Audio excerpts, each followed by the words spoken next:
ஒரு குதிரை எப்படி செலக்ட் பண்ணி எடுக்கணும் அப்படின்னு சொல்லி நம்ம ஷார்ட்ஸில் சொல்லி ஃபுல் வீடியோ பார்க்க சொல்லியிருந்தோம். நம்ம ஒரு குதிரைக்கிட்ட வந்துட்டோம். ஒரு குதிரை நீங்கள் என்னென்னலாம் செக் பண்ணுவீங்க அப்படின்ற வந்து ஃபஸ்ட்டு என்ன பண்ணால் காதை செக் பண்ணணும். காதை எப்படின்னு செக் பண்ண அப்படின்னு கேட்டிங்கன்னா காது ஒரு ப்ராப்பராக இருக்கும். அதுவும் இல்லாமல் காது கேட்குதான்னு பார்க்கணும். ஹார்ஸோட சவுண்டு அந்த குதிரையை தனியாக செப்பரேட் பண்ணி கொண்டு போயிட்டு ஹார்ஸோட சவுண்டு நம்ம கொடுக்கணும். அந்த சவுண்டுக்கு வந்து அந்த குதிரை வந்து கவனிக்குதா அப்படின்னு பார்க்கணும். ஒரு சில குதிரை கவனிக்கிற குதிரையே கவனிக்காத மாதிரி இருக்கும். 100க்கு ஒரு 90-80% அந்த குதிரை வந்து கவனித்து பார்க்கும். ரெண்டாவது கண்ணுக்கிட்ட வந்துடணும்.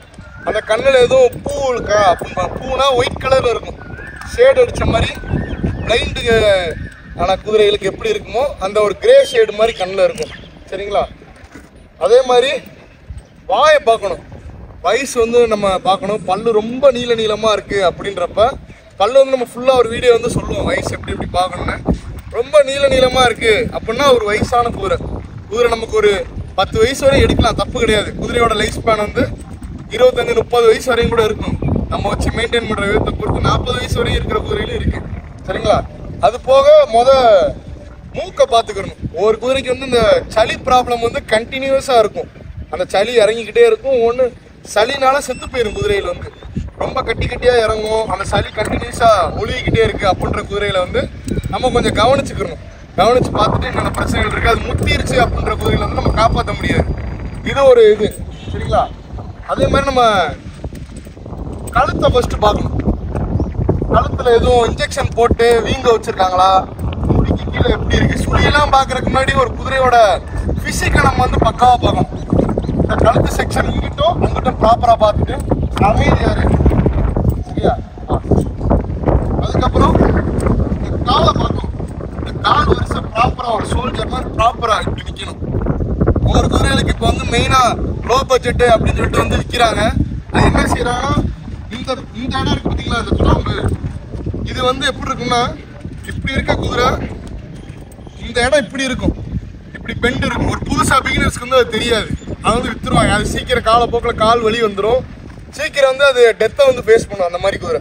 அதே மாதிரி இந்த இடத்துல இது எப்படி நேராக அந்த குதிரைக்கு ப்ராப்பராக இருக்குது. இந்த இடமும் இப்படி ஒரு மாதிரி இப்படி இருக்கிற கையை இப்படி இருக்கும், பெண்டு டைப்பில் இருக்கும். அதையும் நம்ம பார்த்து எடுக்கணும். அந்த மாதிரி குதிரையில் நம்ம வந்து ஒமிட் பண்ணிடணும். இதே செக்ஷனில் நம்ம வர்றப்ப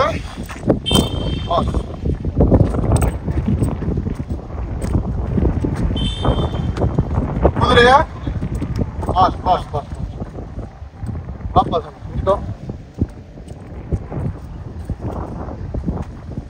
அதே மாதிரி பின்காலையும் பார்க்கணும். முன்கால் நம்ம எப்படி நான் அந்த பெண்டு கால் சொன்னேன், அதே மாதிரி பின்கால்ல இருக்கும். அதே மாதிரி முன்கால் இன்னொரு பிரச்சனை என்ன இருக்குன்னா மோதுன்னு சொல்லுவாங்க. கல் மோது, நீர் மோது அப்படின்னு சொல்லுவாங்க. இந்த இடம் எப்படி இருக்குன்னா பல்ஜா இருக்கும். இந்த இடம் ஒரு நல்ல ஒரு குதிரையை பார்த்துட்டு கம்பேர் பண்ணி பார்க்குறப்ப நம்ம கண்டுபிடிச்சிடலாம். பல்ஜாய் உள்ள நீர் மாதிரி இருக்கும். ஒரு இது வந்து கல் மோதாவே செட் ஆயிரும். அது வந்து உண்மையை சொல்லி கொடுக்க மாட்டாங்க, டக்கு டக்குன்னு விற்று விட்ருவாங்க. மெயினாக என்னன்னா காலை தூக்கி பார்க்கணும். 4 காலையும் தூக்கி பார்க்கணும். ஒரு குதிரைக்கு என்ன இருக்குன்னா புள்ள குழாம்பு, இதுக்கு லேமினிட்டிஸ் குழாம்புன்றோம். லேவிட்டிஸ்ன்ற குழாம்பு வந்து உள்ள வந்து புள்ள குழாம்பு வி டைப்ல இருக்கும். அந்த வி டைப் குழாம்பு என்ன ஆகும், உள்ள சரியா கேர் எடுக்காத குதிரைகளுக்கு என்ன ஆகும்னா உள்ள கரையை அரிச்சு ஓட்ட போட்டு உள்ள போயிடும். குண்டாங்குதிரையா, அதாவது கல்லுகளில் குண்டாங்குதிரையா ஓட்டுற ஆட்கள் குதிரை என்ன ஆகும்னா அமைதியா இருக்கிறனா உள்ள ஃபுல்லா உடஞ்சி சலம் பிடிச்சி நீர் கொடுத்துருக்கும். அந்த மாதிரி குதிரையை நம்ம அவாய்ட் பண்ணிக்கணும். நிறைய விஷயங்கள் இருக்கு. குதிரை எடுக்கணும்னு சொல்லி யாரோ ஒரு ஆட்டை எடுக்கிறது, யார்கிட்டையும் போய் எடுங்க. இந்த வீடியோ வந்து கொஞ்சம் பார்த்துட்டு தெளிவாக போய் எடுங்க. சரிங்களா? பட்ஜெட்டை பார்த்தீங்கன்னா நல்ல குதிரைகள் வந்து கிடைக்காது. நல்ல குதிரையே ரீசனபிளான பட்ஜெட் எடுக்கணும். கெட்ட குதிரையே அடிமட்ட விலைக்கு வருது, ஏதோ கொடுக்குறாங்க அப்படின்னு சொல்லி நம்ம வாங்கக்கூடாது.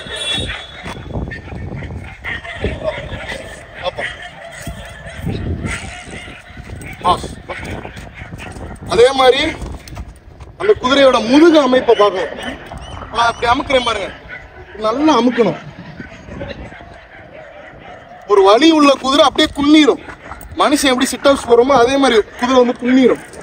இப்படி அமுக்கிறப்பே தெரிஞ்சிடும். வந்து காட்டு, நல்லா காட்டு. இப்படி நம்ம அமுக்கி பார்த்துட்டு குதிரையை வந்து நம்ம ரிவர்ஸ் தள்ளணும். ஓ என்ன இருக்கு, பஸ் பக்கெட் பக்கெட் பக்கெட் பக்கெட் பாக்கெட் பாக்கெட் பாக்கெட் பாக்கெட். இந்த மாதிரி குதிரை வந்து இது மாதிரி குதிரை ஃப்ரீயா வரணும். எந்த ஒரு குதிரை வர முடியாம இப்படியே ஸ்டக் ஆகுதோ அதே மாதிரி குதிரை கீழே விழுந்துடும். முடியாத குதிரை என்ன செய்யணும், அப்படியே மல்லாந்து கீழே விழுந்துடும்.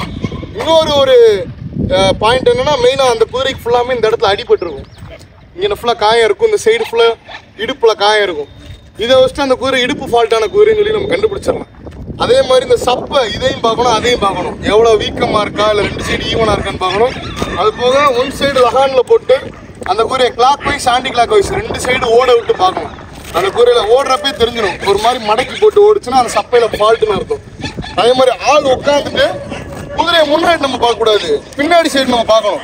அந்த குதிரை எப்படி கால் எடுத்து வச்சு போகுது, ப்ராப்பராக போகுதா இம்ப்ராப்பராக போகுதா அப்படின்றத வந்து நம்ம கரெக்டாக பார்க்கணும். தெரியுமா? பாஸ் பாஸ் பாஸ் இப்படி நடக்க வச்சு பார்க்கணும். ஹே பாஸ் பாஸ் பாஸ். குதிரை நல்ல ஒரு எனர்ஜெட்டிக்கா இருக்கிறனால தான் பறக்கிறேன். அதுக்கு நீ இவ்வளோ எனர்ஜெட்டிக்கா இருக்கக்கூடாது. அதனால ஆள் பல்ல கடிச்சுக்கிட்டே இருக்கான். பாஸ் பாஸ் பாஸ். ஓஹோ.